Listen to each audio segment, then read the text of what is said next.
The Cincinnati Bengals look to get revenge from their loss earlier in the season to Lamar Jackson and the Ravens, as they will be playing on Thursday Night Football here in Week 10. My name's Tyler, here with my brother Ryan, and we're going to break down the Cincinnati Bengals Baltimore Ravens Week 10 Thursday Night Football matchup. But before we get into that, Ryan and I, we do have a goal here. We didn't think that we'd be able to say this, but we are near 5,000 subscribers, and any help is greatly appreciated to help us reach that goal during this week's prediction videos. So if you haven't already, go ahead and hit that subscribe button, leave a like and a comment. Let us know who you think is going to win this game and why.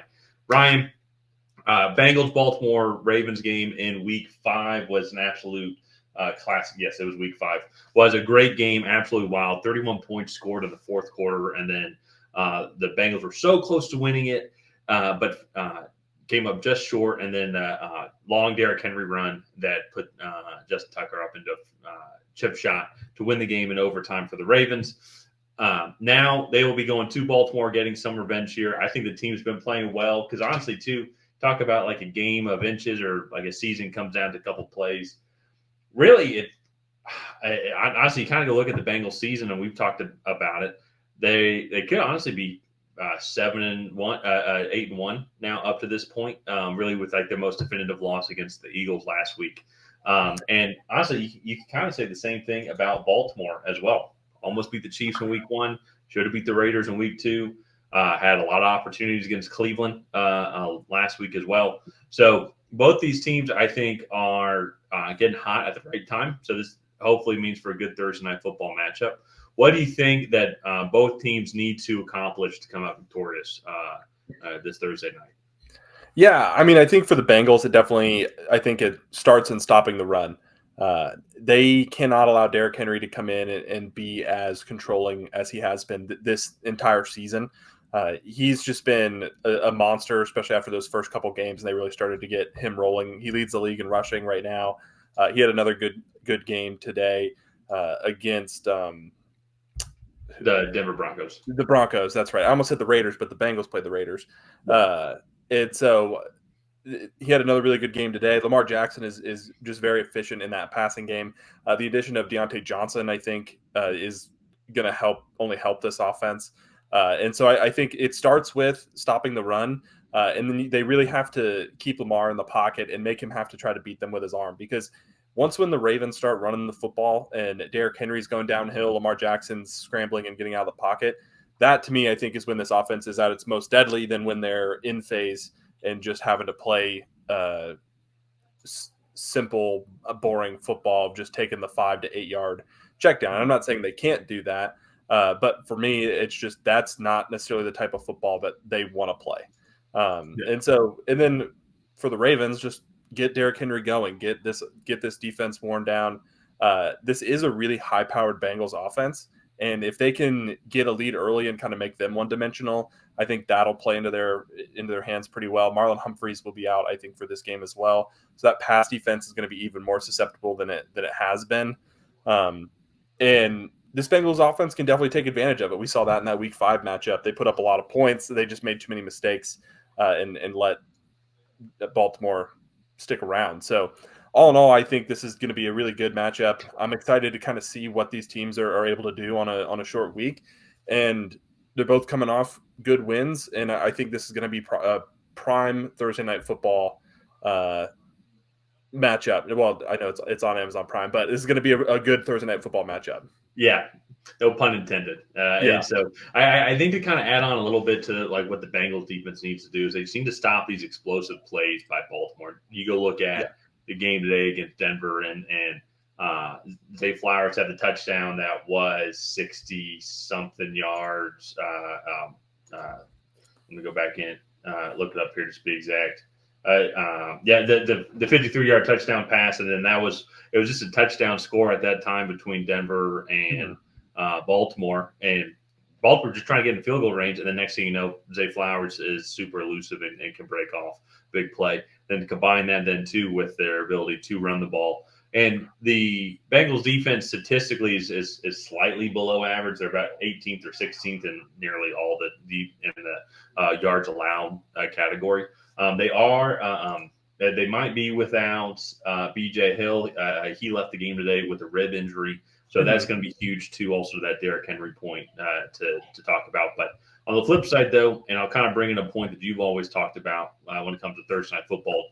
Typically, like defenses struggle a little bit just with their game planning, just because it's a shortened week. But they need to get T. Higgins healthy because it's one of the things they had the huge advantage of. It's like in that game against Baltimore in Week 5.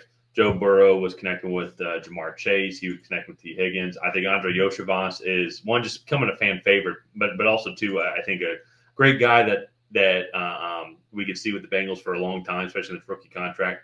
Probably one of the reasons why T. Higgins is they're not going to re-sign T. Higgins in the offseason. But even too in this the game in Week 5, Jamar Chase 10 catches, 193 yards. T. Higgins 9 catches, 83 yards. Yoshivas only had one catch, but it was a big one. It was for 39 yards. And so, again, those three guys, again, the tight end game going, and they still might be without Zach Moss, who did not play in today's game. But Chase Brown, I think, is kind of now the bona fide number one running back, and he's the 3-down back that can also catch the ball out of the backfield as well. So they're going to have to figure out a way to run the ball against this Ravens defense, which is the top defense in the league, and continue to exploit this Ravens pass defense, which is the worst pass defense in the league when it comes to yards allowed for both those categories. And so this is a division matchup. These teams see each other a lot. They hate each other a lot. And so I think it being on Thursday night is actually going to maybe play a little bit more. Well, I take that back because the Baltimore is super explosive as well, as we saw today with Zay Flowers and then with their ability to run. And so I'll say this. I expect this to probably cover the over-under. I think it's going to be a high-scoring game once again. And so when kind of getting into predictions here, part of me, it's kind of like it's almost feels like the Bengals kind of gave one away a little bit in Week 5. And part of me is almost kind of want to see like maybe they get one back, but I just don't know. I think it's just going to be a little bit too much. Then it being at home, and I think the Ravens are going to be able to exploit this Bengals defense, and I think the Bengals defense they're like equally the same, like different ways. Like teams can't run the ball against them, but they can't put up points. While the Bengals defense is just mediocre, kind of all around. They can get after the passer a little bit. And so I think with that, it's actually going to maybe do a little bit more of a detriment, I feel, to the Bengals defense because Bengals struggle to run the ball just in general, being the 28th ranked rushing team. And so that's why I think I'm going to actually go with the Ravens here because I don't think the Bengals defense is going to be able to stop those explosive plays just with it being on a shortened week. If that's making sense. And you're on mute too, so you're still on mute. You're on mute. Yeah, I agree. And I think when you look at Derrick Henry and what he does to a defense, and it's just body blows. And then in the third, like late third, early, like into the fourth quarter, those body blows start to add up. And I think you look at already decently banged up defensive front for Cincinnati, and you go in, and then on a shortened week, they're going to have to go try to tackle Derrick Henry, who's just going to be continually delivering those body blows. I feel like that's just going to add up and be too much, especially late in the game. Even if it is close, I feel like Baltimore will just be able to kind of control the football late in the game because I don't see this defense being able to slow them late in the game. Well, I don't see either defense slowing them late in the game. It's more likely for Baltimore to be able to do it, in my opinion. And I think Baltimore will also probably be playing with a little bit of a lead. But we'll have to see. These division matchups, they're really hard to predict, and you don't always necessarily know what's going on. So, well, we'll have to see because the Bengals, they had the lead in the Week 5 game. They're the one that was up 31-21. Then they got up 38-28 and just slowly let the Ravens back in. And I mean, it's possible, but at the same time, the Ravens get a lead. We've seen this Baltimore defense collapse as well. And we've seen Joe Burrow and Jamar Chase connect for 200-plus receiving yards multiple times. Well, Jamar Chase had 193 last time, so I guess not entirely 200. Nearly 200 receiving yards, multiple times. So it's the Either defense, though, is going to have to is going to have to play a full 60 minutes. This is an obvious statement, but it's like how explosive both of these offensives are and can be. This could be it's another similar game where, like, come the fourth quarter, we could see another 28 plus points put up, 31 points were put up in the fourth quarter in the last game. So I wouldn't be surprised if something like that happens again, especially 2 on a shortened week. So it's going to be a phenomenal game.